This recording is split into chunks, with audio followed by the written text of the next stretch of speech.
அன்றாட வாழ்க்கையில் காலையிலிருந்து இரவு வரை நாம் யாரையெல்லாம் சந்தித்தோமோ அல்லது பத்திரிகை வாயிலாகவோ டிவி வாயிலாகவோ அல்லது மற்ற நண்பர்கள் வேலை பார்க்கும் இடங்களில் அக்கம்பக்கத்தில் யாரை பற்றியெல்லாம் நாம் நம்முடைய எண்ணங்கள், உணர்வுகள், நினைவுகள் சென்று இந்த உணர்வுகள் பதிவானதோ அவைகள் அனைத்திலும் துருவ நட்சத்திரத்தின் பேரருளும் பேரொளியும் படர வேண்டும். எங்களுக்குள் அந்த அறியாது சேர்ந்த தீய வினைகள், சாப வினைகள், பாவ வினைகள், பூர்வ ஜென்ம வினைகள் என்றால் நாம் நம்மை அறியாது நல்லது செய்ய வேண்டும் என்ற நிலையில் கோபப்பட்டிருப்போம், அல்லது சலிப்படைந்திருப்போம், அல்லது எரிச்சல் அடைந்திருப்போம். அதனால் நம் உடலுக்குள் அத்தகைய உணர்வுகள் பதிவாகி இருக்கும். அந்த பதிவான உணர்வுகள் மீண்டும் நமக்குள் அது முழுமையடைந்து ஒரு அணுத்தன்மையாக தீய வினைகளாக உருவாகாதபடி துருவ நட்சத்திரத்தின் பேரருள் பேரொளி நம் காலையில் இருந்து எடுத்துக்கொண்ட அந்த எல்லா உணர்வுகளிலும் எல்லா நினைவுகளிலும் துருவ நட்சத்திரத்தின் பேரருள் பேரொளி அது இணைந்து நன்மை செய்யக்கூடிய சக்திகளாக, நல்ல உணர்வுகளாக, ஒளியான உணர்வுகளாக மாற வேண்டும் ஈஸ்வரா என்று எண்ணி, அதை போன்று நாம் நமக்கு தெரிந்த வரையில் யாரையெல்லாம் சந்தித்தோமோ அவர்கள் உயிரை கடவுளாக வணங்கி ஈசன் வீட்டிருக்கும் ஆலயம் என்று அந்த உடல்களை மதித்து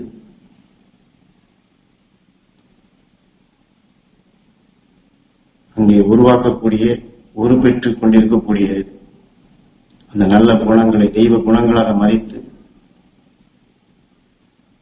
ஈசனுக்கு செய்யும் சேவையாக நாம் பார்த்த, சந்தித்த, பழகிய எல்லோருக்கும் அந்த துருவ நட்சத்திரத்தின் பேரருள் பேரொளி அவர்களுக்கெல்லாம் கிடைக்க வேண்டும் என்று நாம் ஏங்கி தியானிப்போம்.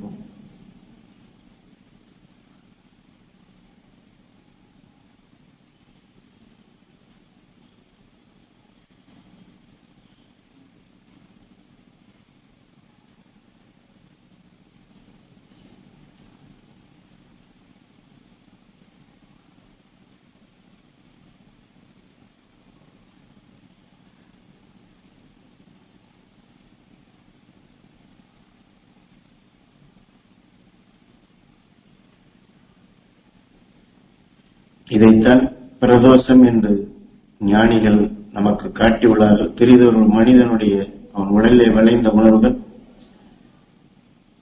அதை நாம் சந்தர்ப்பத்திலே உற்று பார்த்து என்ன ஏது என்று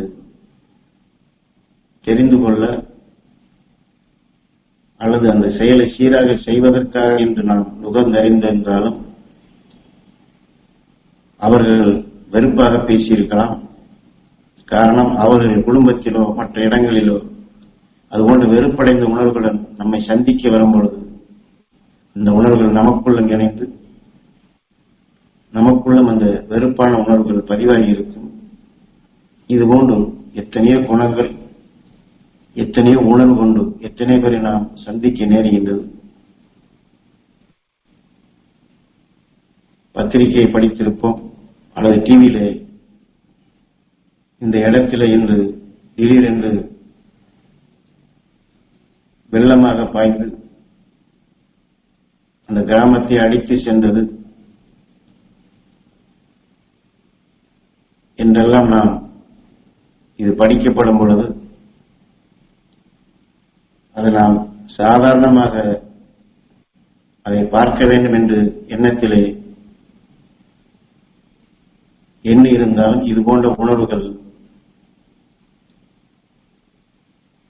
அந்த அதிர்ச்சியூட்டும் உணர்வுகளாக வரும் பொழுது அதை நாம் கூர்ந்து கவனிப்போம். அதை திரும்ப திரும்ப என்ன ஏது என்று அதிலேயே நம் நினைவுகளை செலுத்தி நாம் இங்கிருந்தாலும் அந்த உணர்வுகள், அங்கே பாதிக்கப்பட்டவருடைய உணர்வுகள் நம்ம எதையாவது நமக்குள் புகுந்து விடுகிறது. இதையெல்லாம் நாம் அந்த நேரத்தில் நாம் அதை அந்த அளவுக்கு சிந்தித்து அதை மாற்றி அமைத்திருக்க மாட்டோம். அதையெல்லாம் இப்பொழுது நாம் எண்ணி, ஏன்னா இந்த இரவு நேர ஆத்ம சுத்தி என்பது இந்த புலனடங்கி நாம் அமைதி கொண்ட நிலையில் கண்டிப்பாக ஆத்ம சுத்தி செய்ய வேண்டும். அன்றாட வாழ்க்கையில் நாம் நுகர்ந்த, நம்மை அறியாது நமக்குள் புகுந்த இந்த தீமைகளை, அந்த உணர்வுகளை நாம் பிரதோஷம் என்ற இந்த தோஷத்தை கழிக்க வேண்டும். துருவ நட்சத்திரத்தின் பேரருள் பேரொளி எங்கள் உடல் முழுவதும் படர வேண்டும். எங்கள் இரத்த நாளங்களிலே கலக்க வேண்டும்.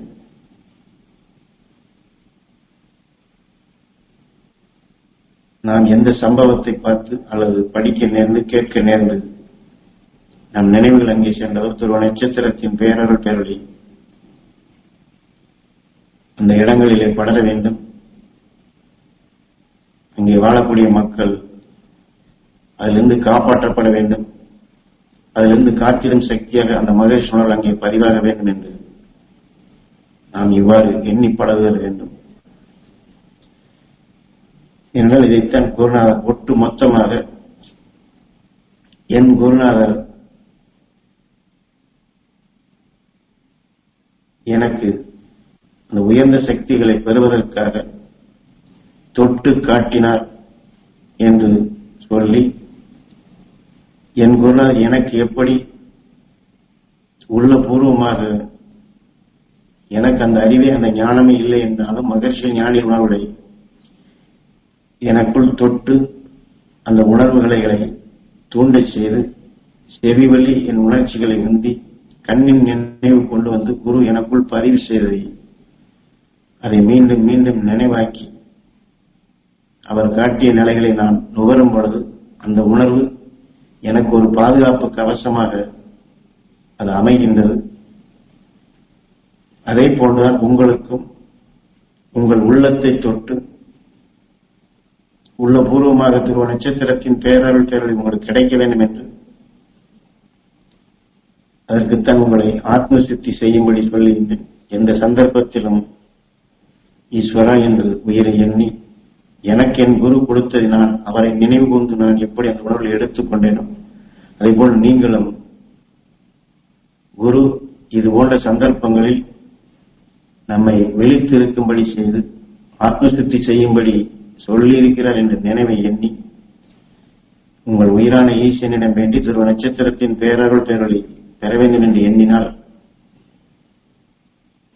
நான் உங்களுக்கு இந்த தொட்டு காட்டுதல் என்று என் குரு சொன்ன முறைப்படி உங்களுக்கு அந்த சக்தி கிடைக்க ஏதுவாகும்படி அந்த அருள் உணர்வுகளை உங்களுக்கு எப்படி இணைத்து கொடுத்தேனோ அந்த சக்தி உங்களுக்குள் ஜீவன் பெற்று என் குரு எனக்கு காட்டிய நிலையில் எனக்கு பாதுகாப்பாக அமைந்தது உண்டு. நான் உங்களுக்கு பாய்ச்சி உணர்வுகள் உங்களுக்கு பாதுகாப்பு கவசமாக வரும். என்றால் இந்த உணர்வுகள் ஆழமாக நமக்குள் பதிவாக வேண்டும். அதனால்தான் இதை தொட்டு காட்டுதல் என்று வெறுமன உங்கள் உடலை அல்ல, உங்களுக்குள் இருக்கக்கூடிய சகல நினைவுகளிலும் எண்ணங்களிலும் உணர்வுகளிலும் அங்கேதான் இதை தொட்டு உங்களுக்கு அந்த உணர்ச்சிகளை தீமிலிருந்து விடுபடக்கூடிய அந்த எண்ணங்களை உங்களுக்குள் உதயமாகும்படி செய்கிறேன். அது எங்கோ ஒரு அசம்பாவிதம் நடக்கிறது என்றால் நாம் எப்படி நம்முடைய எண்ணங்களை கூர்மையாக அங்கே செலுத்தி திரும்ப திரும்ப அதை உற்று பார்த்து அதையே மீண்டும் மீண்டும் எடுக்கின்றமோ இதை போன்றால் உங்களுக்குள் ஆழமாக மகரிஷிகள் ஞானிகளுடைய தீமைகளை வென்றது அந்த அருள் சக்திகளை என் குணா எனக்கு எப்படி தொட்டு காண்பித்தாரோ உங்களுக்கும் இதை பெறுவதற்காக இதை உபதேசிக்கின்றேன். என் குரு இதை போன்றுதான் பல நிலைகளையும் சொல்லி வந்தாலும் கூட எனக்கு தெளிவாக அவர் சொன்னது நன்மை செய்யக்கூடிய அந்த நல்லவர்களை காக்க ஒரு சக்தி வேண்டும். காரணம், நீ எத்தனை பேர்களை சந்திக்கின்ற அவர்களுக்கு உதவி செய்ய வேண்டும் என்ற நோக்கத்திலே பண உதவியும் செய்யலாம், பொருள் உதவியும் செய்திருக்கலாம், அவர்களை அதிலிருந்து நீ மீட்டி இருக்கலாம். ஆனாலும் அவர்களை நீ இரக்கத்துடன் பரிவு கொண்டு அவர்களுக்கு வேண்டிய நிலையில் நீ செய்திருந்தாலும் அதனால் அவர்கள் மகிழ்ந்து உன்னை போற்றலாம், உனக்கு பேரும் புகழும் கிடைக்கலாம், நீ நல்லவர் என்றும் இரக்கப்படுவர் என்றும் எல்லோருக்கும் உதவி செய்யக்கூடியவர் என்றும் உன்னை மற்றவர்கள் சொல்லலாம். ஆனாலும் அவர்கள் பட்ட கஷ்டங்களை, துன்பங்களை, துயரங்களை அதை நுகர்ந்துதான் நீ உதவி செய்கின்றாய். இந்த உணர்வுகள் அதை நீ தூய்மைப்படுத்தவில்லை, அதை மாற்றி அமைக்கவில்லை, அது உடலுக்குள் தீய வினைகளாக சேராது நீ தடுக்கவில்லை என்றால் நீ ஆரம்பத்தில் பேரும் புகழும் கொண்டு மற்றவர்கள் போற்றக்கூடிய நிலைகளாக நீ செய்து வந்தாலும் கடைசியில் நீ உன் உடலிலும் அந்த நலியக்கூடிய நிலைகளாக விளங்கி நீ வேதனையான உணர்வு கொண்டு எல்லோருக்கும் நல்லது செய்தேனே என்று இந்த வேதனைப்படும் உணர்வுகளைத்தான் நீ வெளிப்படுத்த வேண்டி வரும். அப்படி நீ நலிந்து வேதனையான நிலைகள் சொல்லப்படும் பொழுது உன்னை யாரும் பார்க்க மாட்டார்கள், உன்னை கவனிக்கக்கூடிய நிலைகள் இழந்துவிடும். ஆகவே நான் சொன்ன நிலைகளை விழித்த உணர்வு கொண்டு மகரிஷிகள் ஞானியில் வெளிப்படுத்தக்கூடிய உயர்ந்த சக்திகளை ஒவ்வொரு நொடிப்பொழுதும் நீ சுவாசித்து உனக்குள் வரக்கூடிய நன்மை செய்யக்கூடிய நிலைகள் அறியாது உள்புகும். பாசிட்டிவ் நெகட்டிவ் என்று சொல்வது. அவர்களுக்கு உதவி செய்ய வேண்டும் என்ற எண்ணமே அவர்கள் படும் துயரத்தின்பால் நம்முடைய எண்ணங்கள் அழுத்தமாக, ஆழமாக, கூர்மையாக செல்லப்படும் பொழுதுதான் அவர்களுக்கு நாம் உதவி செய்யக்கூடிய பண்புகளை வருகின்றது. ஆக நல்ல எண்ணங்களுடன் நல்ல குணங்கள் ஒட்டி விடுகின்றது, நமக்குள் இணைந்து விடுகின்றது. அதை உடனடியாக நாம் மாற்றி அமைக்கக்கூடிய எண்ணங்கள் நமக்கு வேண்டும். உதவி செய்ய வேண்டும் என்பது நல்ல விஷயம்தான். ஆனால் உதவி எப்படி செய்ய வேண்டும்? அதை இரக்கம் கொண்டு பரிவு கொண்டு நாம் இது போன்று உதவி செய்தோம் என்றால் அது நம்மை ரொம்பவும் பாதிக்கும். அதை இறக்கப்பட்டு பரிவு கொண்டு இந்த உதவி செய்யும் நிலைகளை மாற்றி அமைத்து உயிரான ஈசனுக்கு செய்யும் சேவையாக அந்த உடலான ஆலயத்தை பரிசுத்தப்படுத்தும் நிலையாக மகரிஷிகள் ஞானிகள் உணர்வின் துணை கொண்டு என்றால் இதைத்தான் அந்த மகரிஷிகளின் அருள் வட்டத்தில் நாம் இருந்து கொண்டு அவர்களோடு இணைந்த நிலையில் அங்கிருந்து உயர்ந்த சக்திகளை நாம் எடுத்து அதை நமக்குள் வலுவாக பெருக்கி அந்த உணவின் துணை கொண்டு, அதாவது அந்த அருள் வட்டத்தில் இருந்துதான் நாம் மற்றவர்களுக்கு எந்த விதமான உதவியாலும் அதை நாம் செய்து பழகுதல் வேண்டும். மக்களுடைய கூட்டத்தில் இருந்து நாம் உதவி செய்ய வேண்டும் என்ற நிலைகளுக்கு சென்றோம் என்றால் கடைசியில் நாமும் அவர்கள் பட்ட வேதனையை நிச்சயம் அனுபவிப்போம்.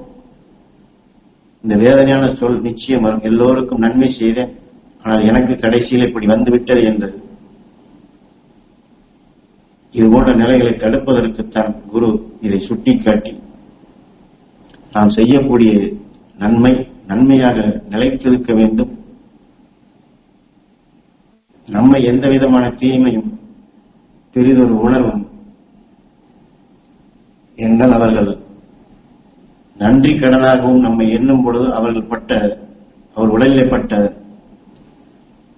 உடலை விட்டு பிரியும் நேரம் நம்மை நினைத்தார்கள் என்றால் அந்த ஆன்மா அந்த உடலில் விளைந்த உணர்வுகள் நம்மை வந்து தாக்கும். ஆக இது போன்ற நிலைகளில் எல்லாம் நாம் ஜாக்கிரதையாக கவனமாக துருவ நட்சத்திரத்தின் பேரருள் பேரலை நமக்குள் கவசமாக வைத்துக் கொண்டு ஒரு சூடான பொருளை தூக்க வேண்டும் என்றால் அதற்குண்டான ஒரு துணியோ அல்லது ஒரு பொருளையோ வைத்து அதை நாம் தூக்கி கவனமாக கையாளுவது போன்றுதான் ஒவ்வொரு நாளும் ஒவ்வொரு சந்தர்ப்பத்திலும் ஒவ்வொரு நொடிப்பொழுதும் துருவ நட்சத்திரத்தின் பேரருள் பேரலை நாம் சுவாசித்து அந்த அருள் உணர்வை நமக்குள் கவசமாக்கி அந்த வட்டத்தில் இருந்து நாம் எந்த காரியத்தை நாம் செய்து பழக வேண்டும்.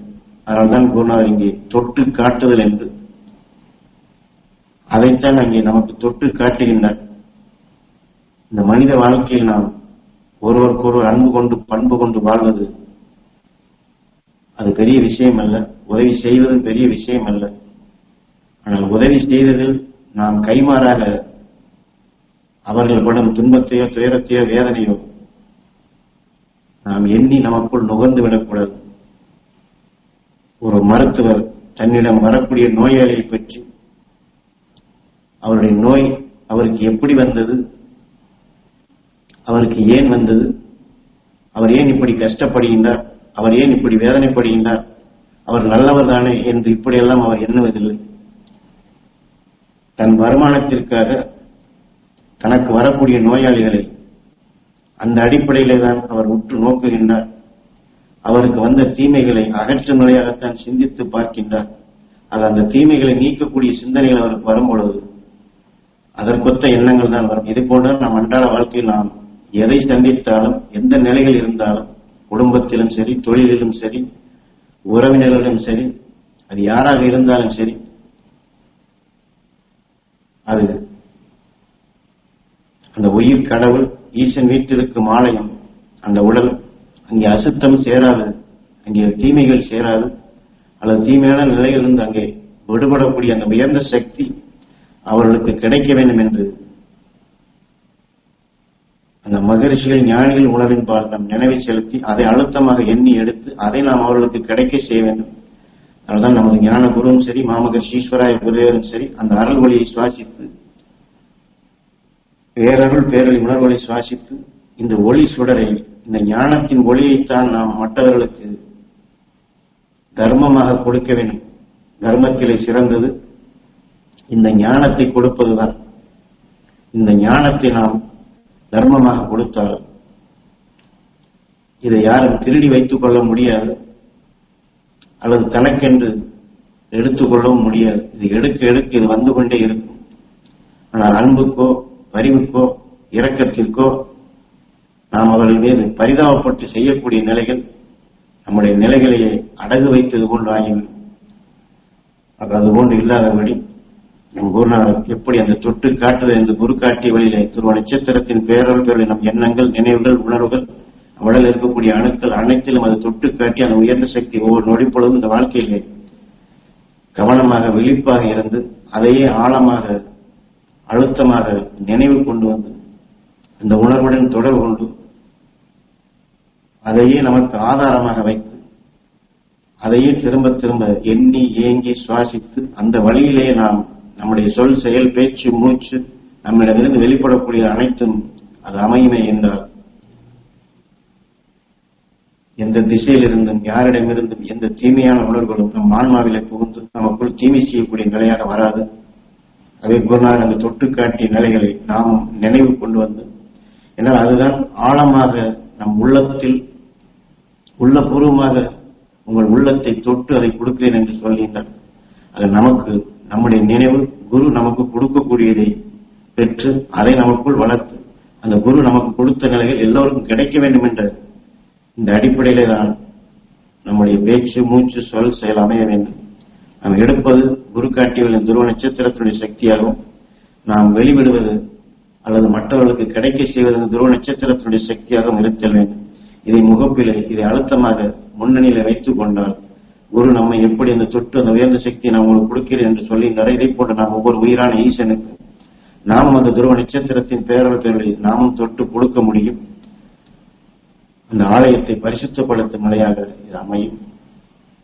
ஆகவே நம் குரு நமக்கு இது போன்ற அருள் வாக்குகளாக கொடுத்ததை நினைவு கொண்டு வந்து இதையே நாம் திரும்ப திரும்ப எண்ணி இந்த சக்தி நாங்கள் அனைவரும் பெற வேண்டும் என்று ஏங்கி ஒவ்வொரு நாளும் ஒவ்வொரு சந்தர்ப்பத்திலும் குரு நமக்கு கொடுக்கக்கூடிய இந்த பாதுகாப்பான நிலைகளிலேயே ஒவ்வொரு நாளும் நாம் செயல்படுவோம் என்று இந்த ஆத்மசுத்தி பயிற்சியை நிறைவு செய்வோம். குரு அருளால் நாம் அனைவரும் அந்த மகரிஷிகள் ஞானிகள் பெற்ற உயர்ந்த சக்திகளை பெற்று அந்த பாதுகாப்பு கவசமாக நம் ஆன்மாவிலே பேரருள் பேரொளியை வளர்த்து அந்த பேரருள் பேரொளியை எல்லோருக்கும் கிடைக்க செய்யக்கூடியதாக நம்முடைய செயல்கள் அமைய வேண்டும் என்று உயிரான ஈசனிடம் வேண்டி இந்த பயிற்சியை நிறைவு செய்வோம்.